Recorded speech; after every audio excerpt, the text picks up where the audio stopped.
عمران خان کا مشن اپنے لندن اور دبئی میں محل بنانا نہیں ہے۔ عمران خان کا مشن پاکستان کی عوام کی زندگی بہتر بنانا ہے۔ وفاقی وزیر اسد عمر کا سکھر میں خطاب، کہا وفاق سندھ میں کام کرنے کی کوشش کرے تو مشکلات پیدا کی جاتی ہیں۔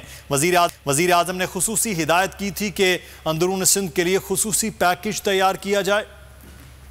خدمت کے لیے ایک تاریخی ترقیاتی پیکج کا اعلان کیا گیا تھا، اور جس دن وہ اعلان ہوا تھا اسی دن وزیر اعظم نے مجھے یہ ہدایات دی تھی کہ اب باقی جو سندھ کے اضلاع ہیں ان کے لیے ترقیاتی پیکج کے اوپر بھی کام کیا جائے۔ پاکستان میں صرف ایک لیڈر ہے جو قومی سوچ رکھنے والا لیڈر ہے، جو پورے پاکستان کا لیڈر ہے، کسی پاکستان کے خطے کا نہیں لیڈر، اور وہ لیڈر عمران خان ہے۔ سندھ کی حکومت جو ووٹ تو سندھ کے نام پر لے کر آئی ہے، لیکن جب سندھ کی خدمت کرنے کی کوشش کرتے ہیں وفاق، تو اس کے اندر بھی مشکلات پیدا کرتے ہیں۔ عمران خان کا مشن دبئی میں، لندن میں پراپرٹیز بنانا نہیں۔ عمران خان کا مشن سوئٹزرلینڈ کے بینک کے اندر ڈالر جمع کرنا نہیں۔ عمران خان کا مشن پاکستان کے ہر شہری، چاہے وہ پاکستان کے کسی علاقے سے تعلق رکھتا ہو، کوئی زبان بولتا ہو، اس کی زندگی بہتر کرنا ہے۔